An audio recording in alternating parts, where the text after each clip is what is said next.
함께 말씀 보겠습니다. 고린도 전서 12장 27절의 말씀입니다. 고린도 전서 12장 27절 말씀입니다. 한 절의 말씀입니다. 우리 같이 한 절 말씀 다 같이 한번 읽겠습니다. 시작. 너희는 그리스도의 몸이요 지체가 부분이라. 아멘. 이 시간 갈릴리 찬양대 찬양으로 하나님께 영광 돌리시겠습니다. 이 자분들과 인사하겠습니다. 하나님이 우리와 함께 하십니다. 오늘 동인교회 예배도 삼위일체 하나님이 함께 하시는 모든 동인의 성도들이 삼위일체 하나님 만나는 귀한 예배가 되기를 소망합니다. 우리가 2023년 새해가 들어서 우리 동인교회의 비전을 다시 한번 살펴보고 있죠. 우리 동인교회의 비전은 삼위일체적 교회입니다. 삼위일체적 교회는 어떤 교회죠? 우리 주보 가장 앞면에 있습니다. 삼위일체적 교회는 하나님의 자녀된 교회입니다. 복음 중심적인 교회입니다. 삼위일체적 교회는 그리스도의 몸된 교회입니다. 교제의 열심인 교회입니다.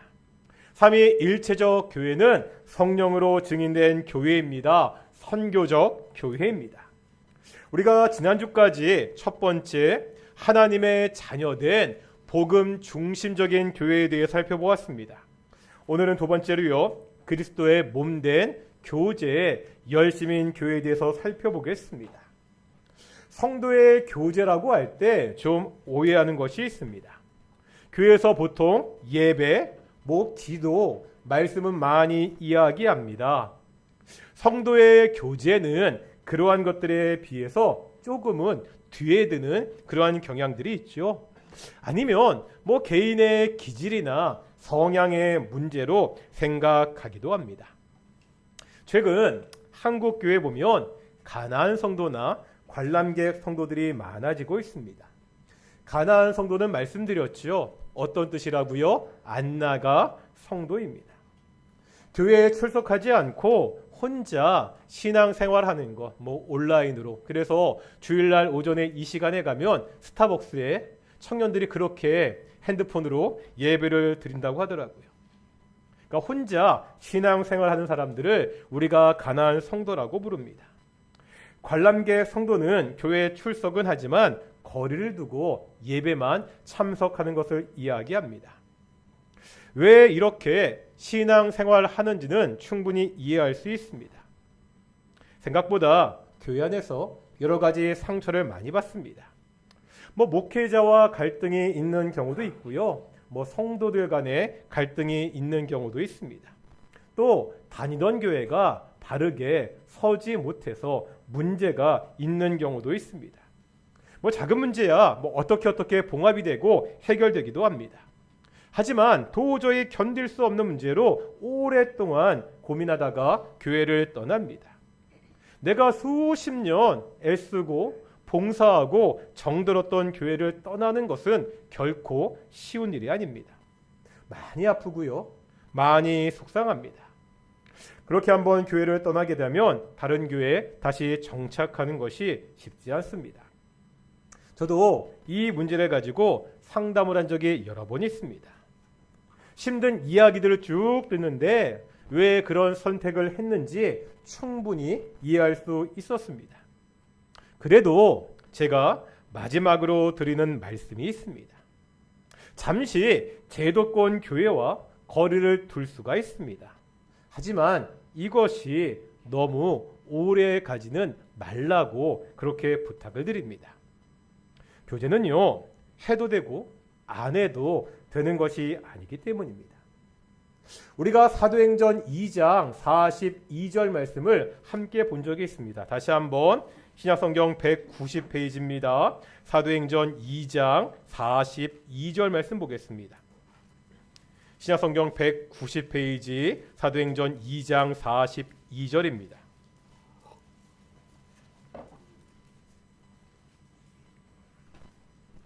(2장 42절입니다)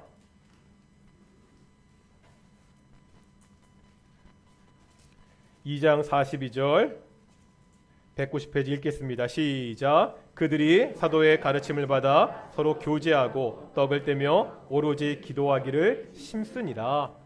여기에서 처음에 주어와 마지막 동사만 보면 이렇게 되지요. 그들이 힘쓰니라. 초대 예루살렘 교회 이야기입니다. 초대 예루살렘 교회는 교회의 원형을 보여줍니다. 이 교회가 힘썼던 것이 있다는 거지요. 영어 성경에 보면 헌신했다 이렇게 표현하고 있습니다. 초대 예루살렘 교회가 헌신했던 일이 있습니다. 4가지가 나오고 있죠. 첫째는 사도의 가르침, 둘째는 교제, 셋째는 떡을 떼는 것, 넷째 기도입니다. 여기서 떡을 떼는 일은 성만찬을 의미합니다. 초대교회 때는 예배 때마다 성만찬을 했습니다. 다시 정리하면 4가지가 이렇게 됩니다. 말씀, 교제, 예배, 기도입니다. 교회가 해야 되는 다른 중요한 일들도 있습니다. 하지만 초대교회 공동체는 무엇보다 말씀과 교제와 예배와 기도에 힘을 썼습니다. 헌신했습니다. 이것이 교회의 본질이기 때문입니다. 여기서 우리가 한 가지 분명하게 알 수 있는 것이 있습니다. 교제도요, 교회가 헌신했던 일 중에 하나였습니다. 교제도 예배, 기도, 말씀과 같은 비중을 가지고 있습니다. 우리가 매주 사도신경으로 고백하잖아요.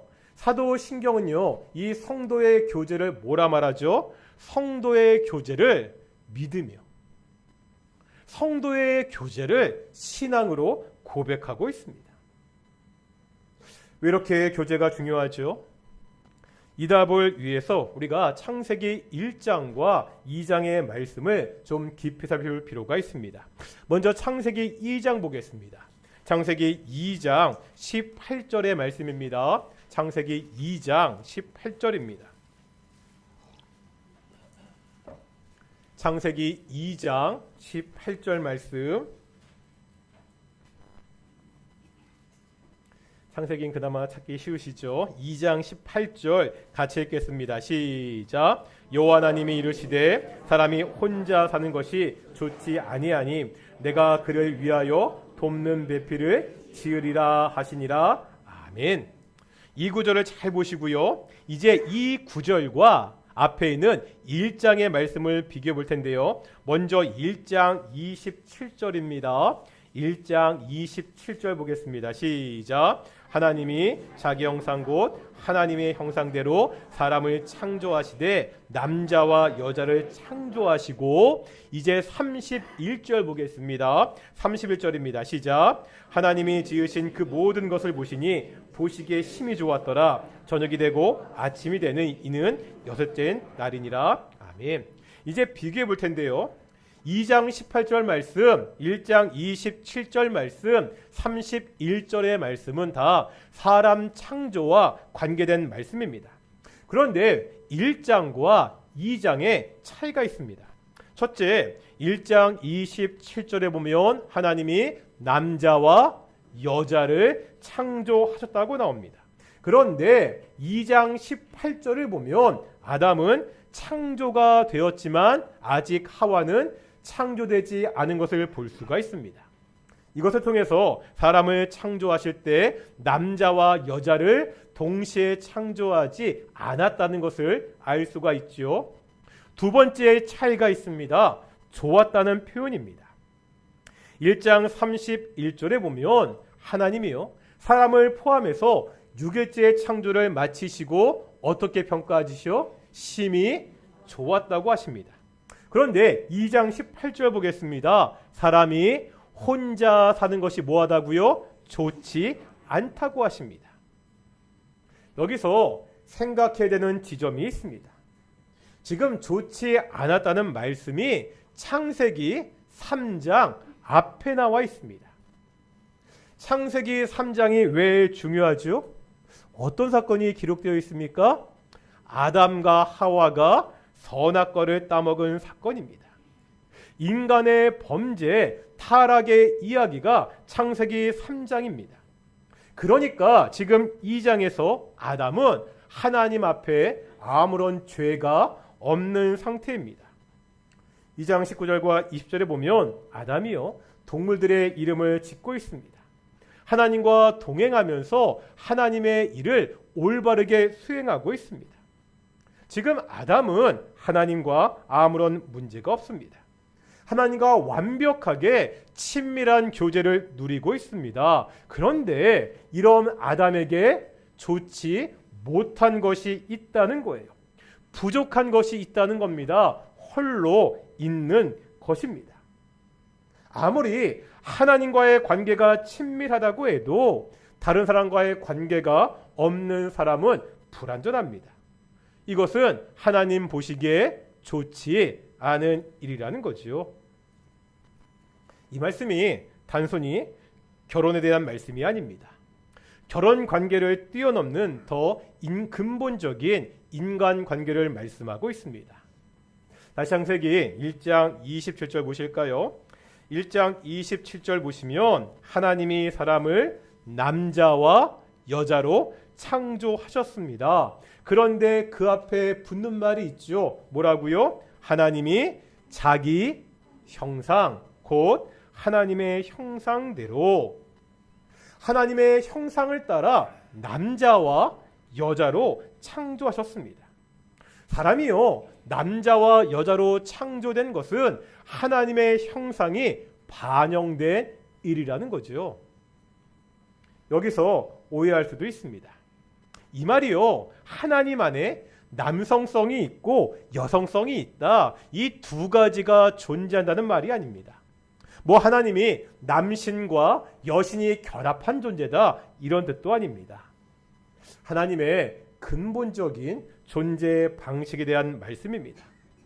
하나님은 한 분으로 존재하지 않습니다. 공동체로 존재합니다. 이것을 신앙용어로 뭐라 그러죠? 삼위일체라고 합니다.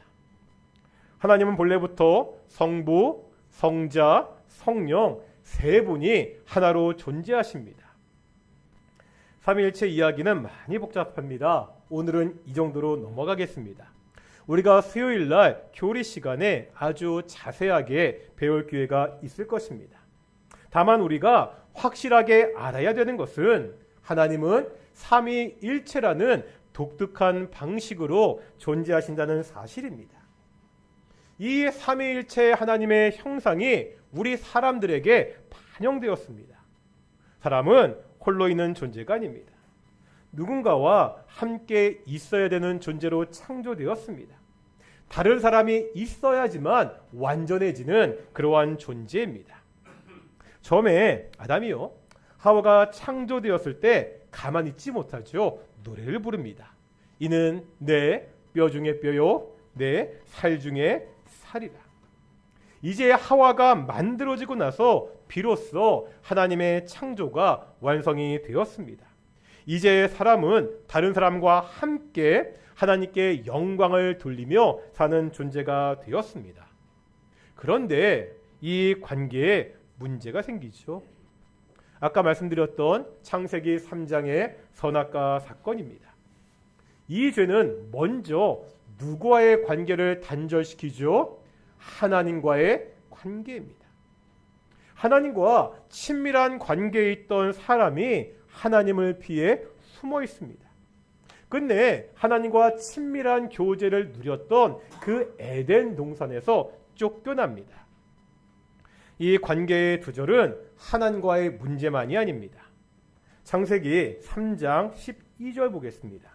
창세기 3장 12절에 보시면 하나님이 아담에게 왜 선악과를 먹었느냐 묻자 아담이 했던 대답이 있습니다. 창세기 3장 12절 읽어보겠습니다. 시작. 아담이 이르되 하나님이 주셔서 나와 함께 있게 하신 여자 그가 그 나무 열매를 내게 주므로 내가 먹었나이다. 지금 그 잘못의 책임을 누구에게? 여자에게 돌리고 있습니다. 처음에 하와를 봤을 때 내 뼈 중에 뼈요 살 중에 살이라 그렇게 노래하고 기뻐했는데 바로 그 입으로 잘못의 책임을 여자에게 돌리면서 비난하고 있습니다. 뿐만 아닙니다. 이제 3장 16절 보실까요? 3장 16절 보시면 하반절에 이렇게 말씀하고 있죠. 너는 남편을 원하고 남편은 너를 다스릴 것이니라. 이게 죄를 지은 여자에 대한 심판의 말씀인데 제가 이 말씀을 공동 번역으로 한번 읽어보겠습니다. 이렇게 되어 있습니다.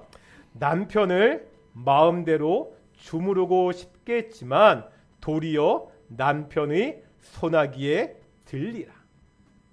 처음에 남자와 여자는 서로 돕는 관계였습니다. 함께 힘을 모아서 하나님의 창조를 이루어가는 통역자였습니다. 그런데 이 관계가 깨졌죠. 서로가 서로를 이기려고 하고 지배하려는 그러한 관계가 되고 말았습니다. 창세기 4장에 보면은요, 이 깨어진 관계가 어디까지 가는지를 보여줍니다. 어떤 일이 벌어지죠? 가인과 아벨 사건. 뭐죠? 형제가 형제를 죽이는 지경에까지 이르는 것을 볼 수가 있습니다. 이 깨어진 관계는 지금까지 지속됩니다. 이 땅에서 벌어지는 억압과 착취, 전쟁의 문제가 있습니다. 수많은 사람들에게 둘러싸여 있지만 여전히 고독한 현대인들의 모습을 우리는 보고 있습니다. 좀 오래된 노래인데 넥스트라는 밴드의 도신이라는 노래가 있습니다. 이 노래 가사가 이렇게 됩니다. 노래가 너무 어려워서요. 제가 불러드릴 수는 없고요. 가사를 읽어드릴게요. 모두가 똑같은 얼굴을 하고 손을 내밀어 악수하지만 가슴 속에는 모두 다른 마음 각자 걸어가고 있는 거야. 아무런 말 없이 어디로 가는가 함께 있지만 외로운 사람들. 이 마지막 가사가 많은 것을 생각하게 합니다. 함께 있지만 외로운 사람들. 오늘을 사는 현대인들의 외로움과 고독을 잘 노래하고 있습니다. 이 깨어진 관계가 언제 회복이 되죠? 이 무너진 관계가 어떻게 회복이 됩니까? 예수님의 십자가입니다. 우리가 지난주에도 이 말씀을 보았죠. 예수님이 우리 죄를 대신해서 십자가에서 죽으셨습니다. 예수님의 죽음은요, 하나님과 사람 사이의 관계를 회복하는 화목 제물이었습니다. 그런데 이 회복이 하나님과의 관계 회복으로 끝나지 않는다는 거예요. 이것이 에베소서 2장의 말씀입니다. 에베소서 2장에 보면 유대인과 이방인에 대한 말씀이 있습니다. 유대인들과 이방인들은 결코 함께할 수 없는 자들이었습니다. 유대인들은 자기들만이 하나님의 선택된 백성이라고 믿었습니다. 유대인들을 제외한 모든 사람들은 아무런 가치가 없는 자라고 그렇게 생각했습니다. 이 유대인과 이방인의 문제는 깨어진 인간 관계의 전형을 보여줍니다. 도저히 화합할 수 없는, 도무지 하나가 될 수 없는 그러한 관계입니다. 그런데 예수님의 십자가는 이 관계도 회복했다는 거지요. 우리 한번 에베소서 2장 13절 보겠습니다. 신약성경 311페이지입니다. 신약성경 311페이지 에베소서 2장 13절입니다.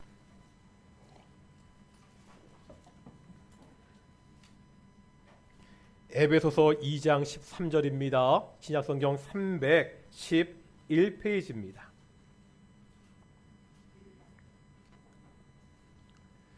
목장 예배 때도 보셔야 되니까요. 접어놓으시면 좋으시고요.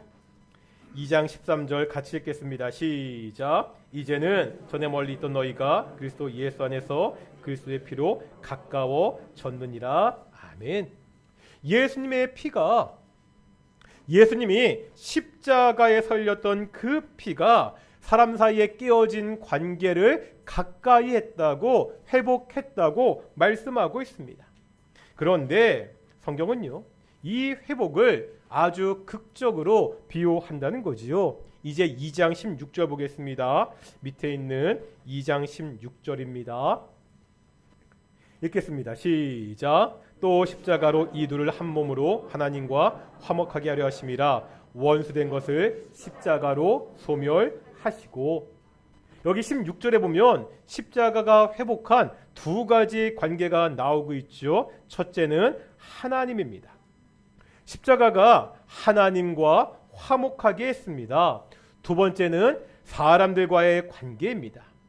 이 십자가가 이 끼워진 관계를 어떻게 만든다고요? 이 둘을 한 몸으로, 이 둘을 한 몸으로 이렇게 말씀하고 있습니다.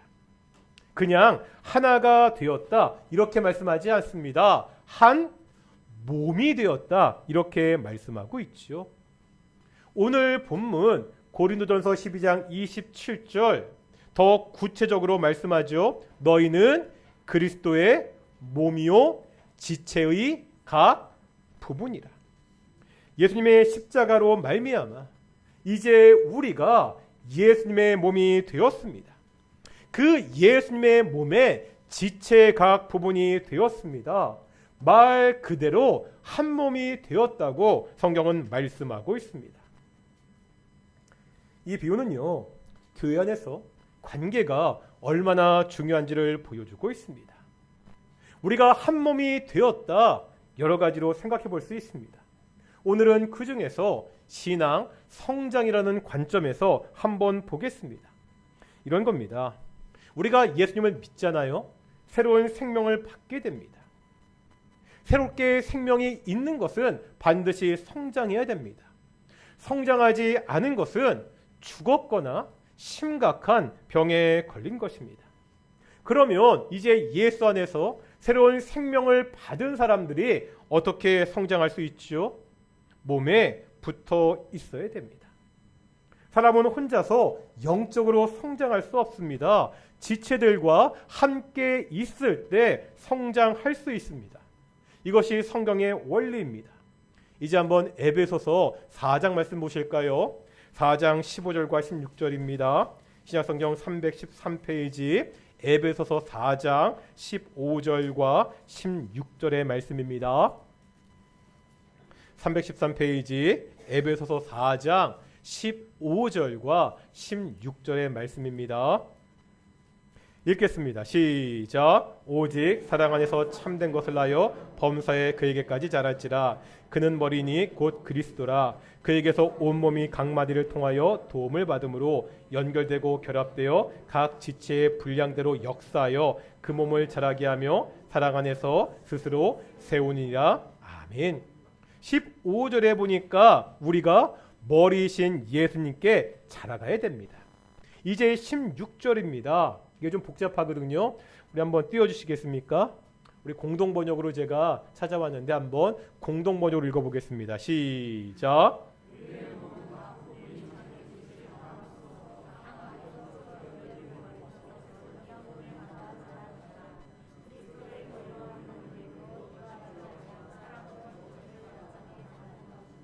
아멘. 어떻게 자랍니까? 몸의 각 부분이 각자의 역할을 잘해야 됩니다. 그런데 이 각 부분이 그냥 홀로 있는 것이 아니라 서로 연결되어 있습니다. 서로 연결되고 얽혀서 영양분을 공급받아서 자라게 된다고 말씀하고 있습니다. 성도가 영적으로 성장하기 위해서는 교회 안에 있어야 됩니다. 이 말이 그냥 교회라는 기관에 있으라는 말이 아닙니다. 공동체 안에 있어야 됩니다. 공동체의 관계 속에 들어와야 됩니다. 이 관계 속에서 연결되고 부딪히면서 서로 배우고 성장할 수 있습니다. 우리 동인교회는 그리스도의 몸된 공동체입니다. 그리스도의 한 몸이요 지체의 각 부분입니다. 어떤 교회가 되어야 됩니까? 성도 한 사람 한 사람이 자신의 역할을 잘 감당해야 됩니다. 서로 도움을 받음으로 연결되고 결합되어야 됩니다. 그래서 그리스도의 장성한 분량에까지 자라야 됩니다. 바로 이것을 위해서 성도 간의 교제가 필요합니다. 교제는요, 해도 그만, 안 해도 그만이 아닙니다. 예수님의 장성한 분량까지 자라기 위해서 반드시 필요합니다. 그래서 초대교회 우리 믿음의 선배들은 이 교제에 최선을 다했습니다. 교제하는 일에 헌신했다고 말씀하고 있습니다. 오늘부터 코로나19 이후 3년 만이네요. 점심 식사와 오후 예배를 다시 시작합니다. 그런데 이 오후 예배는 이전과는 달리 전체 대그룹 예배로 하지 않습니다. 소그룹, 목장 예배로 하기로 결정했습니다. 왜 우리가 예배 끝나고 함께 밥 먹죠? 정말로 못 살았던 시절 이 식사가 배고픔을 이기는 한 끼였던 적이 분명히 있었습니다. 하지만 지금은 그렇지 않습니다. 그럼에도 함께 식사하는 것은 교제하기 위한 것입니다. 예배를 마치고 함께 식사하면서 성도들 간에 교제하기 위해서입니다. 특별히 교회에 새로 나오신 분들이 성도들과 어울릴 수 있는 기회가 많지 않습니다. 이 식사 시간이 서로 인사하며 교회에 적응할 수 있는 중요한 교제장이 될 수 있습니다. 오후 예배를 전체 대그룹 예배가 아니라 소그룹 목장 예배로 하기로 했습니다. 이건 역시 교제에 힘쓰기 위한 것입니다. 적은 인원이 모여 친밀하게 교제하면서 말씀을 배울 때 우리의 신앙이 더욱더 성숙해진다는 것을 알기 때문입니다. 동인교회는요, 그리스도의 몸된 공동체입니다. 이 공동체를 위하여 교제에 열심인 교회입니다. 사랑하는 동인의 모든 성도들이 그리스도의 몸된 공동체로 하나가 되어서 그리스도의 장성한 분량에까지 자라기를 축원합니다. 다 같이 한번 찬송가 221장 함께 찬양하시면서 가사를 묵상하시고 말씀을 묵상하시고 기도 나아가